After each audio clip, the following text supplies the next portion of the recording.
በስመ አብ ወወልድ ወመንፈስ ቅዱስ አሐዱ አምላክ አሜን። ውድ እግዚአብሔር ቤተሰቦች የፍኖተ ሕይወት ሚዲያ ተከታታዮች በልዑል እግዚአብሔር ፍጹም ሰላም ናችኋለሁ። እንደምን አላችሁ? እንደምን እስከ ሰዓት ደረሳችሁ? እንደምን ቆያችሁ?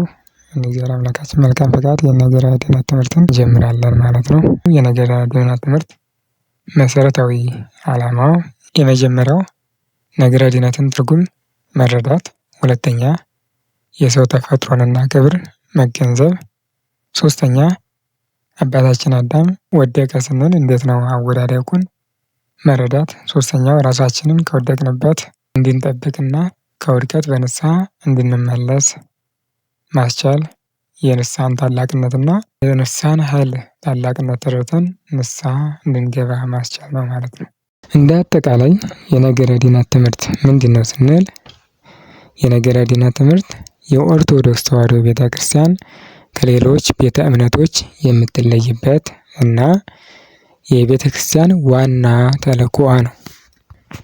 ይህም ማለት የቤተ ክርስቲያን ተልእኮ የሰው ልጅ ድኅነት ነው ማለት ነው። መጀመሪያ አንድ ሰው ለመዳን ምን ማድረግ አለበት ስንል ማወቅ አለበት። በመጀመሪያ በንባብ ደረጃ ሊያውቅ ይችላል። መጽሐፍትን ያያል፣ ቅዱሳት መጽሐፍትን ይማራል፣ ያነባቸዋል፣ ይሰማቸዋል። ስለዚህ ይህ ትምህርት ወይም ደግሞ ንባብ ይባላል። ይህን የተማረውን ወይም ደግሞ ያነበበውን መጽሐፍ ደግሞ መረዳት አለበት፣ ትርጉሙን ማወቅ አለበት። ስለዚህ ወደ ትርጉም ደረጃ ማድረግ አለበት። መማር ማንበቡ ብቻ በቂ አይደለም። ትርጉም ያስፈልገዋል፣ ምስጢር ያስፈልገዋል። መሰረታዊ ወደሆነ ወደ ነገረ ድኅነት የሚወስድ አረዳድ ያስፈልገዋል ማለት ነው። ያንን የተረዳውን የተረጎመውን ደግሞ በምስጢር ደረጃ ሲረዳው ይህ የሆነበት ምክንያት እንዲህ ነው እያለ እያመሰጠረ ሲናገረው ደግሞ ምስጢር ይባላል። የመጨረሻው በሕይወት ሲኖረው ሲተገብረው ያወቀውን የተማረውን የተረዳውን ነገር ወደ ሕይወት ሲቀይረው ድኅነት ወይም ደግሞ ሕይወት ይሆናል ማለት ነው። ስለዚህ ክርስትና ማንበብ ላይ የሚቆም አይደለም፣ በእውቀት የሚለካ አይደለም። የተረዳነውን በምስጢር ካላገናዘብ ነው፣ ምስጢሩን ጠብቀን ካልተረዳ ነው አረዳዳችን ችግር አለው። ስለዚህ የእውቀት ችግር ባይኖርብን፣ የአረዳድ ችግር ባይኖርብን፣ ምስጢሩ ላይ ዋናው ላይ ችግር ካለ ድኅነት ተፈጸመ ማለት አይቻልም። ስለዚህ አንድ ሰው ዳነ የሚባለው ድኅነትን ወይም ሕይወትን ሲያገኝ ነው ማለት ነው።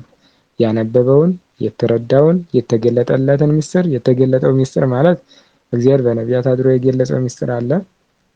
በኋላ የዘመኑ ፍጻሜ በደረሰ ጊዜ በአካለ ሥጋ ነፍሳችንን ስጋችንን ተዋህዶ እንደኛ ሰው ሆኖ የተገለጸው መገለጽ አለ።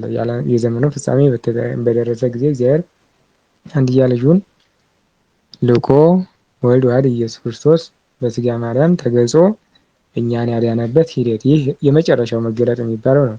ከዚህ በኋላ ደግሞ ይህን ያዩ የተመለከቱ የዓይን ምስክሮች የሆኑ ከእጁ ታምራትን ከአንደበቱ ትምህርትን ከሕይወቱ አጠቃላይ ብዙ ነገሮችን የተማሩት ሐዋርያት ያስተማሯት ትምህርት ክርስቶስ ያስተማረውን እነሱ የተረዱትን ያዩትን የተማሩትን የተላኩበትን የሚያስተምሩትን በምስጢር መረዳት ይህንን መፈጸምም ያስፈልጋል ማለት ነው። ስለዚህ ይህንን ሲያደርግ ድኅነት ይባላል ማለት ነው። ምናልባት ብዙ የቤተ እምነት ተቋማት አሉ። ብዙዎቹ ደግሞ መጽሐፍ ቅዱስ የሚቀበሉ ናቸው፣ ወይም ደግሞ መጽሐፍ ቅዱስን እናምናለን የሚሉ ናቸው። እነዚህ ሁሉ የየራሳቸው አረዳድ ያላቸው፣ የየራሳቸው ምስጢር ያላቸው፣ የየራሳቸው ሕይወትን ወይም ነገረ ድኅነትን የሚተረጉሙበት መንገድ ያላቸው። ስለዚህ ትክክለኛው አረዳድ የትኛው ነው? ትክክለኛው ትምህርት የትኛው ነው? ስለ ድኅነት ትክክል የተሆነው የትኛው ነው የሚለውን ማወቅ ያስፈልጋል። እና እሱን የምናውቀው እንዴት ነው ነው? መጽሐፍ ቅዱስ ሁላችንም ይዘናል። ነገር ግን ትክክለኛውን የመጽሐፍ ቅዱስ አረዳድ የተረዳው ማን ነው? ትክክለኛውን የመጽሐፍ ቅዱስ ምስጢር የተገለጸለት ማን ነው? ትክክለኛው የድኅነት ትምህርት የገባው ማን ነው የሚለውን ለመረዳት የሚያስፈልጉ ነገሮች አሉ፣ ቅድመ ሁኔታዎች አሉ። እነዚህን የምንለይበት አራት መስፈሪያዎች አሉ። አራት መስፈሪያዎች ምን ናቸው ስንል የመጀመሪያው ቅብብሎሻዊ የሆነ መስፈሪያ ነው። የምናገኘው ነገር ሁሉ በቅብብሎሽ ነው። ሃይማኖት የተሰጠች አንድ ጊዜ ነው ይላል ቅዱስ ይሁዳ በመልእክቱ ላይ። ለቅዱሳን አንድ ጊዜ ፈጽማ ስለተሰጠች ሃይማኖት ትጋደሉ ዘንድ እንደሚለው ሃይማኖት አንድ ጊዜ የተሰጠች ናት። ያችን አንድ ጊዜ የተሰጠችውን ሃይማኖት ግን በቅብብሎሽ ከአንዱ አንዱ እየወረደች እየተወራረደች ከኛ ዘመን ደርሳለች ማለት ነው። ስለዚህ ሁሉ ነገር ቅብብሎሻዊ መሆን አለበት ነው። በመጀመሪያ ለቅዱሳን መላእክት የተገለጸች ናት ሃይማኖት፣ በኋላ ለአባታችን አዳም የተሰጠች፣ ከዚያም በነቢያት በአበው አልፋ ከክርስቶስ የደረሰች ክርስቶስ ራሱ ያስተማራት፣ ከዛም ሐዋርያት ያስተማሯት፣ በሐዋርያት ሰንሰለት ያሉ በሐዋርያት እግር ስር የተተኩ ሊቃውንት የተረጎሟት ያመሰጠሯት፣ በኋላም ደግሞ ካህናት መምህራን ከኛ ያደረሷት ናት ማለት ነው። ስለዚህ መነሻው እግዚአብሔር ነው፣ ሰጪው እግዚአብሔር ነው። ከዛ በኋላ ለእኛ ዘመን ደረሰ። ስለዚህ ቅብብሎሻዊ የሆነ ሰንሰለቱ ያልተቋረጠ መሆን አለበት ነው። ከዚህኛው ሰንሰለት የወጣ ከሆነ ወይም ደግሞ በትክክል ወንጌል ከክርስቶስ የማያደርስ ከሆነ እሱ ደግሞ ከአባታችን ከአዳም የማይደርስ ከሆነ ከዚያም እግዚአብሔር ጋር የማይደርስ ከሆነ ትክክለኛ ረዳድ አይደለም እንላለን። ስለዚህ ቅብብሎሻዊ መሆን አለበት ወይም ደግሞ ትውፊት የጠበቀ መሆን አለበት። ለዚህ ነው አባቶቻችን ቅዳሴ ላይ ወንጌል ከማንበቡ በፊት ካህኑ ለንፍቁ ካህን ይሰጠዋል መጽሐፉን። ንፍቁ ካህን ደግሞ መልሶ ዞሮ ይሰጠዋል እና ሲሰጠው ምን ይላል? ዘአወፈየኒ አወፈይኩከ፣ የሰጠኝን ሰጠው ብሎ ይሰጠዋል መጽሐፉን ማለት። ስለዚህ መጀመሪያ ስለ ካህኑ ወንጌል ቅዱስ ብሎ ለካህኑ ከሰጠው በኋላ ለረዳቱ ወይም ለንፍቁ ካህን ከሰጠው በኋላ ንፍቁ ካህን ዞሮ የሰጠኝን ሰጠው ይላል። ስለዚህ ካህናት የሚያስተምሯት መምህራን የሚያስተምሯት ወንጌል የሚተረጉሟት ወንጌል ከሊቃውንት የተቀበሉት፣ ሊቃውንት ከሐዋርያት የተቀበሉት፣ ሐዋርያት ከክርስቶስ የተማሩት ነው ማለት ነው። ስለዚህ ከዚህ ውጭ የሆነ ከሆነ ትክክለኛ አረዳድ አይደለም ብሎ ይታለፋል ማለት ነው። ሁለተኛው ኦርቶዶክሳዊ አረዳድ ያለው መሆን አለበት። ርቱዕ የሆነ ቀጥተኛ የሆነ እውነተኛ የሆነ አረዳድ ያለው መሆን አለበት። ምናልባት የተቀበልነው ነገር ትክክል ባይሆንስ በምን ይታወቃል የሚለውን በአረዳድ ይጠበቃል። አረዳዱ ያስተካክለዋል። ስለዚህ ምንድን ነው መረዳቱ? የእኛ የተቀበልነው ምንድን ነው? ከድነት ጋር ያለው ግንኙነት ምንድን ነው የሚለውን በአረዳድ ይጠበቃል። ይህ አረዳድ ደግሞ ኦርቶዶክሳዊ አረዳድ ይባላል። ኦርቶዶክሳዊ ማለት ቀጥተኛ አረዳድ፣ የጸናች የቀናች እውነተኛ የሆነች ቀጥ ያለች አረዳድ እሷ መሆን አለባት። ከሐዋርያት ከክርስቶስ ከዚህም ከነቢያት የሚያደርስ አረዳድ። ሶስተኛው ህብረታዊ ትርጉም የጠበቀ መሆን አለበት። ይህም ማለት የቤተ ክርስቲያንን ህብረት የዚያን የህብረቱን ትርጉም የጠበቀ መሆን አለበት። ስንሰባሰብ በእግዚአብሔር ፊት ቆመን ስንጸልይ ስናመሰግን በስጋ ያለነው ብቻ አይደለም። ብዙ ከቅዳሴው የሚሳተፉ ከማህሌቱ የሚሳተፉ ከወንጌሉ አብረው የሚሳተፉ ብዙ የሆኑ የቤተክርስቲያን አካላት ወይም የህብረቱ አባላት እንዳሉ ማመን አለበት። ስለዚህ የመጀመሪያው እኛ አለን፣ በአካለ ስጋ ያለነው የተገለጽነው ግዙፋኑ አለን። በዛው አንጻር ደግሞ በአካለ ስጋ ያሉ ግን ስውራን የሆኑ ቅዱሳን አሉ። በህይወተ ስጋ ያሉ ስጋ ከነፍስ ያልተለዩ ማለት ነው። ግን እኛ የማናያቸው ብዙ ቅዱሳን አሉ። ሌላኛው ደግሞ በአካለ ነፍስ ያሉ ቅዱሳን አሉ። ሌላኛው ቅዱሳን መላእክትም አሉ። በዋናነት ደግሞ እግዚአብሔር አለ። እግዚአብሔር ስላለው ሰራዊቱ በሙሉ አሉ። የእግዚአብሔር ወዳጆች የእግዚአብሔር አገልጋዮች የሆኑ ቅዱሳን ሁሉ አሉ። እነዚህም ሁሉ ያጠቃለለ ህብረት ነው ያለው ማለት ነው። እነዚህም ሁሉ ያጠቃለለ ቅዱስ የሆነ ህብረት ነው ቤተክርስቲያንም ነው። ስለዚህ የግል የሚባል ነገር የለም ማለት ነው። መምህር ወጥቶ ቢያስተምር፣ ካህናት ወጥተው ቢሰብኩ፣ ቢያጠምቁ፣ ልጅነትን ቢያሰጡ፣ ሊቃነ ጳጳሳት ክህነትን ቢሾሙ፣ መንፈስ ቅዱስን ቢያሳድሩ ዋናው ተልእኮ የቤተክርስቲያን ተልእኮ ነው። ስለዚህ ላኪዋ ቤተክርስቲያን ናት። ተላኪዎቹ ግን እንደየማዕረጋቸው እንደየጸጋቸው ልዩ ልዩ ሊሆኑ ይችላሉ። ስለዚህ የግል የሚባል አዳኝ የለም። የግል የሚባል ሊቅ የለም። የግል የሚባል መምህር የለም። የግል የሚባል ሰባኪ የለም። የግል ካህን የለም። ሁሉ ነገር በህብረት ነው። ከህብረቱ የወጣ ከሆነ የቤተክርስቲያን አካል አይደለም ብላ ቤተክርስቲያን ታስተምራለች። ስለዚህ በህብረት ይጠበቃል። ስለዚህ ኢትዮጵያ ኦርቶዶክስ ተዋሕዶ ቤተክርስቲያን ላይ የአረዳድ ችግር ካለ በሌሎች ዓለማት ያሉ የተዋሕዶ ቤተክርስቲያናት ይጠይቃሉ። የሃይማኖት የአረዳድ ችግር ካለ ይጠየቃሉ ማለት ነው። በሊቃውንት ተመርምሮ ያ ማለት ዛሬ ያሉት ሊቃውንት ብቻ ሳይሆኑ ከዚህ በፊት የነበሩ ሊቃውንት እነ ቅዱስ ዲዮስቆሮስ፣ እነ ቅዱስ ዮሐንስ አፈወርቅ፣ እነ ቅዱስ አትናቴዎስ እነዚህን የመሳሰሉ ሊቃውንት ምን ብለው አስተምረው ነበር? በዚህ ጉዳይ ላይ ምን ብለዋል? ከዛ በፊት ደግሞ የነበሩ ሐዋርያን አበው ምን ብለው ጽፈዋል? ምን ብለው ተርጉመዋል? ከዚያም አልፎ ደግሞ መጽሐፍ ቅዱስ ራሱ ምን ይላል? መጽሐፍ ቅዱስን ያስተማሩ ሐዋርያት ምን ብለው አስተምረዋል? የሁሉ ፈጣሪ አስገኚ ባለቤት የሆነው ደግሞ ጌታችን መድኃኒታችን ኢየሱስ ክርስቶስ በዚህ ላይ ምን አስተምሯል? መጽሐፍ ቅዱስ ምን ይላል የሚለው ይታያል ማለት ነው። ይህ ሁሉ ታይቶ ነው ያ አስተምሮ ትክክል ነው ወይስ አይደለም የሚባለው ማለት ነው። ስለዚህ ሁሉም ቤተክርስቲያንን ወክሎ የሚላክ የግል ድህነቱን ለመፈጸም በተሰጠው የአገልግሎት መስክ የሚሰማራ ነው እንጂ የራሱን ዓላማ የሚያሳካ ወይም ደግሞ ለራሱ ዓላማ ብሎ ቤተክርስቲያን የሚመሰርት አካል የለም ማለት ነው። ስለዚህ ህብረቱ ቤተክርስቲያን የምትልከው አካል አለ። እሱ ደግሞ ተልእኮ ነው፣ አገልግሎት ነው እና በዚያ ውስጥ አልፎ ራሱን ለማዳን ሌሎችንም ለማዳን ተልእኮውን ለመፈጸም የሚከናወን ነው እንጂ ለግሉ የሚያደርገው ነገር የለም ማለት ነው። ከዚህ ህብረት የወጣ ከሆነ ከቤተክርስቲያን ህብረት ተለይተዋል ማለት ነው። ይህ ህብረት ደግሞ ምን መሆን አለበት ስንል ህይወታዊ መሆን አለበት። ቅብብሎሹ፣ አረዳዱ፣ ህብረቱ እንዳይበላሽ የሚጠብቀው ይህ የድህነት ትምህርት ነው። ነገረ ድህነት ላይ የተሳሳተ ትምህርት ካለ ህብረቱም፣ አረዳዱም፣ ቅብብሎሹም ትክክል አይደለም ማለት ነው። ስለዚህ በትክክል መዳረሻው ነገረ ድህነት መሆን አለበት። የቤተክርስቲያን ብቸኛ ኃላፊነቷ፣ ዓላማዋ፣ ተልእኮዋ እኛንም የመሰብሰቢያ ዋናው ተልእኮ የእኛ ድህነት ነው። ስለዚህ ቤተክርስቲያን የምታስተምረው፣ ምስጢራትን የምትፈጽመው፣ ማህሌቱ የሚቆመው፣ ሰዓታቱ የሚቆመው፣ ቅዳሴ የሚቀደሰው፣ ዕለት ዕለት የክርስቶስ ሥጋና ደም የሚፈተተው ለምንድን ነው ሲባል ነገረ ድህነት ነው። ድህነትን ለመፈጸም ልጆቿን ይዛ ወደ መንግስተ ሰማያት ለማድረስ ነው። ዋናው ዓላማ ይህ ነው። በተለያዩ ሰዎች የሚጻፉ መጽሐፍት ሊሆኑ ይችላሉ፣ ወይም ደግሞ አዲስ ድርሰቶች ሊሆኑ ይችላሉ፣ ወይም ደግሞ ትምህርቶች ወይም በስብከት መልክ በትምህርት መልክ የሚቀመጡ ነገሮች ሊሆኑ ይችላሉ። ይህ ብቻ ሳይሆን ሊቃውንቱ ራሱ መጽሐፍትን የሚጽፉት ትምህርቶችን የሚያስተምሩት ሊቃውንት የሚመዘኑበት መስፈርት አለ። ይህ መስፈርት ደግሞ ነገረ ድህነት ምን ይላል የሚለው ነው። የእነሱ ትምህርት ከነገረ ድህነት አንጻር እንዴት ይታያል? ስብከታቸው፣ መጽሐፋቸው ከዚህ ከነገረ ድህነት ትምህርት አስተምሮ አንጻር የእነሱ እንዴት ነው? አብሮ ይሄዳል ወይስ ይጣረሳል የሚል መመዘኛ አለው። ስለዚህ ዋናው መመዘኛችን ነገረ ድህነት ነው ማለት ነው።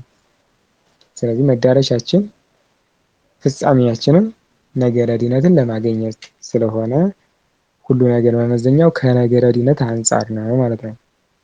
የምንማረው፣ የምንጸልየው፣ የምናገለግለው፣ የምንዘምረው በአጠቃላይ መንፈሳዊ ምግባራትን ሁሉ የምናከናውነው ለምንድን ነው ካልን መልሱ ለመዳን ነው ማለት ነው። እንደ መነሻ እነዚህን ጥያቄዎች ማወቅ አለብን። መዳን ማለት ምን ማለት ነው? ከምንድን ነው የምንድነው? ለምንድን ነው ምንድነው? እንዴት ነው የምንድነው? የሚያድነን ማን ነው? ድነናል ወይስ እየዳንን ነው ወይስ እንድናለን ነው የምንለው? እነዚህን መመለስ አለብን ማለት ነው። እነዚህን እንግዲህ ትምህርቱን ካጠቃለልን በኋላ ይህንን እንመልሳለን ተብሎ ይታሰባል ማለት ነው። ስለዚህ ይህንን ለማወቅ መጀመሪያ ድህነት ምንድን ነው፣ መዳን ማለት ምን ማለት ነው የሚለውን ለማየት መጀመሪያ ነገረ ድህነት ትርጉሙ ምንድን ነው የሚለውን ማወቅ አለብን ማለት ነው። የነገረ ድህነት ትርጉም ነገረ ድህነት የሚለው እንግዲህ ሁለት ቃላት ያሉት ነው። ነገረ ድህነት ወይም ደግሞ ትምህርተ ድህነት የሚል አገላለጽ ስላለው እንደው በአንድ ላይ ለመጠቅለል ነገር ወይም ትምህርት የሚለው አንድን የትምህርት መስክ መግለጫ ሆኖ ያገለግላል። የአንድ የትምህርት መስክ መግለጫ በቤተክርስቲያን አነጋገር ነገር ወይም ትምህርት። ለዚህ ነው ነገረ ማርያም፣ ነገረ ክርስቶስ፣ ነገረ ድህነት፣ ነገረ ሰብ የሚባል አገላለጽ ሊኖር ይችላል። ይህ ማለት ግን የትምህርቱን መስክ የሚገልጽ ነው። ለምሳሌ ነገረ ማርያም ሲል ስለ እመቤታችን ስለ ቅድስት ድንግል ማርያም፣ ነገረ ድህነት ስል ስለ ሰው ልጆች መዳን የሚያስተምር የሚያብራራ የሚተርክ፣ ነገረ እግዚአብሔር ስንል ስለ እግዚአብሔር ባህሪያት ማለት የባህሪ መገለጫዎች ነው ማለት ነው። ስለ እግዚአብሔር ክብር፣ እግዚአብሔር ልዕልናው፣ ከፍታው፣ የማይደረስበት መሆኑ፣ ምጡቅ መሆኑ፣ ሁሉን ቻይ መሆኑን የምንማርበት ለእግዚአብሔር የሚስማማና የማይስማማውን የምናውቅበት ነገረ እግዚአብሔር ይባላል። ስለዚህ በአጠቃላይ ነገረ እግዚአብሔር የሚለውን ነገር የሚለውን ብቻ ስናየው ስተዲ ወይም ደግሞ ሎጂ የሚል ሰፊክስ ቃል የእንግሊዝኛ ሰፊክስ ያመለክታል ማለት ነው። ሰፊክስ በእርግጥ የግሪክ ነው ቃሉ። ሎጂ የሚለው እንደ ሰፊክስ የሚቀመጥ እሱን የሚተካ ማለት ነው። ስለ እመቤታችን የሚያጠና ከሆነ ሜሪዮ ሎጂ እንደምንለው ማለት ነው። ስለዚህ ሎጂ የሚለውን የግሪክ ቃል የሚተካ ወይም ደግሞ የእንግሊዝኛውን ቃል የሚተካ ይሆናል ማለት ነው። ሌላኛው ድህነት የሚለው ድህነት ማለት ደግሞ በቤተክርስቲያን ትምህርት ከኃጢአት ተፈውሶ የእግዚአብሔርን መንግስት ወራሽ መሆን ማለት ነው። ከኃጢአት እንፈወሳለን፣ የእግዚአብሔርን መንግስት እንወርሳለን። ዓላማው ይህ ነው። ይህንም በማቴዎስ ወንጌል ምዕራፍ 1 ቁጥር 21 ላይ ህዝቡን ከኃጢአታቸው የሚያድናቸው ነውና ስሙን ኢየሱስ ትለዋለህ ብሎ መልአኩ ለቅዱስ አረጋዊ ለቅዱስ ዮሴፍ ነግሮታል ማለት ነው። ስለዚህ ህዝቡን ከኃጢአት የሚያድን ስለሆነ ስሙ ኢየሱስ ይባላል። ኢየሱስ ማለት ደግሞ መድኃኒት ማለት ነው። ከምን የሚያድን? ከኃጢአት የሚያድን። ማንን ነው የሚያድን? ህዝቡን የሚል መሰለ ነው። ስለዚህ ከኃጢአት መዳን ድህነት ይባላል ማለት ነው። የነገረ ድህነት ትምህርት በአንድ ወገን አባታችን አዳም ከወደቀበት የኃጢአት ማጥ ወጥቶ እንዴት ዳነ የሚለው ነው። ዋናው መሰረታዊ መነሻችን መዳረሻችን የሚሆነው የአባታችን የአዳም ውድቀት፣ ከዛ በኋላ ደግሞ እንዴት ዳነ የሚለው ስለሆነ የአባታችን የአዳምን አወዳደቅና የድህነቱን ነገር የምናይበት ነው። ሁለተኛው ደግሞ እኛ የአዳም ልጆች ከአዳም እስከ ክርስቶስ የነበሩት የዳኑበት መንገድ አለ። ከክርስቶስ በኋላ ያለን እኛስ እንዴት ነው የምንድነው? ወይስ ድነናል ወይስ ደግሞ ወደፊት ነው ምንድነው የሚለውን የምናይበት ነው። ስለዚህ እነዚህን ሁለት ርዕሰ ጉዳዮች የምናይበት ነገረ ድህነት የሚባል ትምህርት ነው ማለት ነው። ነገረ ድህነት መነሻው የአዳም ውድቀት ነው። ምክንያቱም ደግሞ ኃጢአት የሰራ ከእግዚአብሔር የተለየ የእግዚአብሔር ልጅነትን ያጣ በኋላ ንስሐ የገባ ቃል ኪዳን የተሰጠው ንስሐ በመግባቱ በመጸጸቱ እግዚአብሔር ከልጅ ልጅ ተወልጄ አድንሃለሁ ብሎ የነገረው ቃል የገባለት ለአባታችን ለአዳም ነው እና አጠቃላይ ነገረ ድህነት ትምህርት ከዚህ አውድ የወጣ አይደለም ማለት ነው። ከዚህ መነሻው የአባታችን አዳም ውድቀት ይሆናል። እዚህ ላይ ምናልባት ትንሽ እንደ መግቢያ ያህል ድህነትና ፈውስ የሚለውን መለየት ያስፈልጋል። በእርግጥ አንዳንድ ቃላቶቹ ተወራራሽ የሆኑ ናቸው። ድህነት ብሎ ፈውስ ይላል፣ ፈውስ ብሎ ድህነት ይላል። አብረው የሚሄዱ ናቸው። ነገር ግን በተወሰነ መጠን የሚለያዩ ናቸው። በነገረ ድህነት ትምህርት ፈውስ እና ድህነት የሚሉ ሁለት ቃላትን ልዩነትና አንድነት ጠንቅቀን ማወቅ ይገባናል። ፈውስና ድህነት ተወራራሽ ትርጉም ያላቸው ቃላት ቢሆንም ድህነት ከፈውስ ያለፈ ዓላማ ያለው ነው። ስለዚህ ፈውስ ምንድነው? ድህነት ምንድነው? የሚለውን ለይቶ ማየት ያስፈልጋል። የመጀመሪያው እንግዲህ ፈውስ ምንድነው ስንል ከስጋ ሕማም፣ ከድካም፣ ከቁስል መዳን ሊሆን ይችላል። ድህነት ደግሞ ከኃጢአት ባርነት ነፃ መሆን ነው። ፈውስ ለሁሉ ላይደረግ የሚችል ለተወሰኑት ብቻ ሊደረግ የሚችል ነው። ድህነት ግን ለሁሉ የተሰጠ ነው። ክርስቶስ የመጣው ለፈውስ አይደለም። በዋናነት ክርስቶስ የመጣው ለድህነት ነው። ስለዚህ ዋናው የክርስቶስ ዓላማው ድህነት ነው።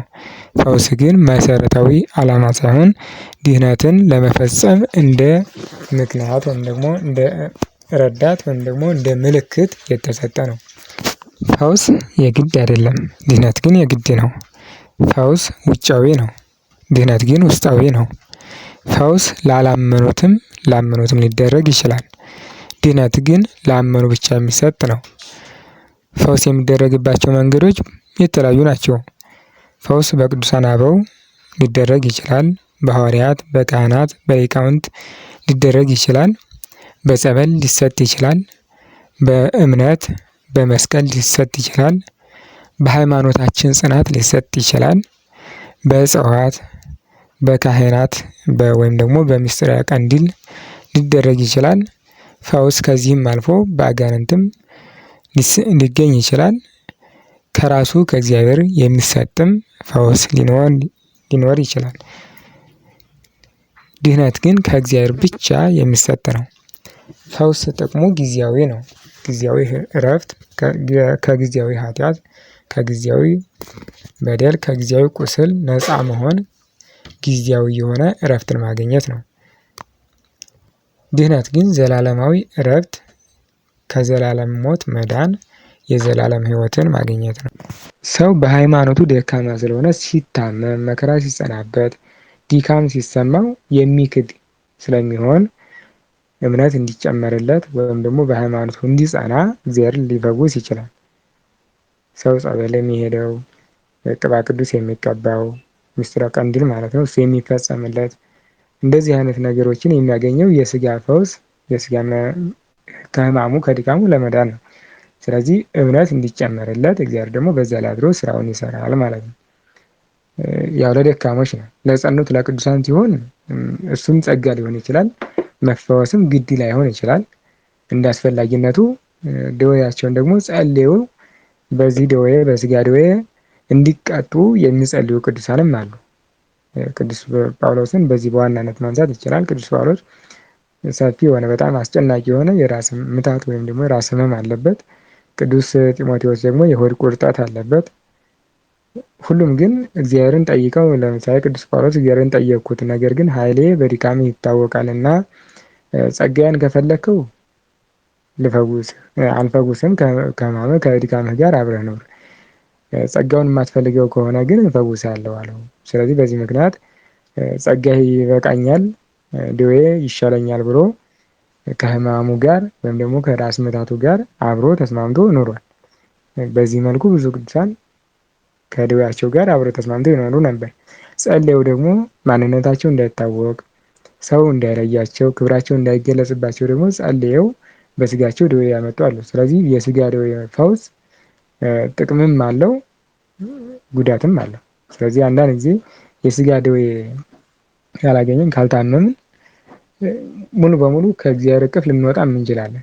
ስለዚህ አንዳንድ ጊዜ እግዚአብሔር ጎሰም የሚያደርግ ወይም ደግሞ አለሁ አትርሱ ተመለሱ ለማለት ሊሰጠን ይችላል። እንደ ድካማችን ከቤቱ እንዳንርቅ፣ ጸበል እንድንጠመቅ፣ ንስሐ ገብተን እንድንድን፣ ዋናው ዓላማው ምስጢራተ ቤተክርስቲያን የሚፈጸሙት በንስሐ ስለሆነ ሰው ንስሐ እንዲገባ ሲል ወደ ቤተክርስቲያን እንዲቀርብ ሲፈልግ የተለያዩ ደዌያትን ሊያመጣ ይችላል ማለት ነው። ስለዚህ ከዚህ መፈወስ ሃይማኖታችን እንዲጸና ሊያግዘን ይችላል። ባንፈወስ ደግሞ የሚያስነቅፍ አይደለም፣ ወይም ደግሞ ዘላለም ሕይወታችን ላይ ተጽዕኖ የሚያመጣ አይደለም። ደዌው እንደ አስፈላጊነቱ ሊጠቅመም ሊጎዳንም ይችላል ማለት ነው። ሌላኛው እግዚአብሔር ከፍጹማን ጋር ያለውን ፍቅር መተሳሰር ለመግለጽ ፈውስ ሊያደርግ ይችላል። ይህም ማለት የበቁ ቅዱሳን የእግዚአብሔር ወዳጆች የሆኑ እግዚአብሔርን በፍጹም ሕይወታቸው ሲያከብሩት የኖሩት የቅዱሳኑ ክብር እንዲገለጽ በእነሱ ላይ አድርጎ በእነሱ በሰጣቸው ቃል ኪዳን በጸበላቸው በቃል ኪዳናቸው ድውያንን የሚፈውስ ይሆናል። ስለዚህ የቅዱሳን ክብር እንዲገለጽ ድውያንን በዛ በመፈወሱ ይታወቃልና የቅዱሳን ክብራቸውን ለመግለጽ ለቅዱሳን ያለውን ፍቅር ሊገለጽ እንዲታወቅ እግዚአብሔር ፈውስ ሊያደርግ ይችላል። ሌላኛው ወንጌል በሁሉም እንዲደርስ እንደ ምልክት መግቢያ ሆኖ የስጋ ፈውስ ሊደረግ ይችላል። ይህም ማለት ሐዋርያት ብዙ ጊዜ ወንጌልን ለማስፋፋት የተጠቀሙበት መንገድ ሁለት ነው። አንደኛ ሙታንን ማስነሳት ነው። ሁለተኛው ደግሞ ሙታንን ከማስነሳት ባለፈ ድውያንን መፈወስ ነው።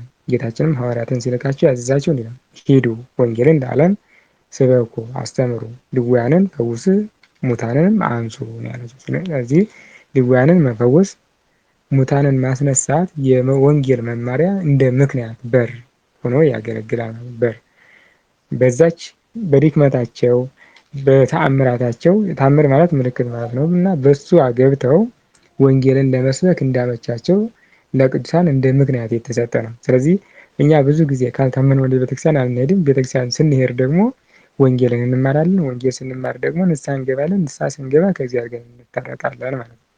ይህን ለማድረግ እግዚአብሔር ፈውስ ሊያደርግ ይችላል። ይህ የስጋ ፈውስ ነው። እንግዲህ ፈውስ የሚገኝባቸው መንገዶች ምን ምን ናቸው ስንል ሁሉ የቅድስናም ላይሆን ይችላል። ከቅድስና የሚመነጭ ፈውስ አለ። ያ ማለት ከቅዱስ እግዚአብሔር በቅዱሳኑ ላይ አድሮ የሚሰራው፣ በካህናት ላይ አድሮ የሚሰራው፣ ከቤተ ክርስቲያናዊ መንፈሳዊ ከሆኑ የሚገኝ ፈውስ አለ። ከዓለሙ የሚገኝ ፈውስ አለ። ከስነ ፍጥረት የሚገኝ ፈውስ አለ ማለት ነው። የመጀመሪያው ፈውስ የሚገኝበት በቅዱሳን ነው። ቅዱስ ጴጥሮስ በጥላው ይፈውስ ነበር። ቅዱስ ጳውሎስ በልብሱ ጫፍ ይፈውስ ነበር።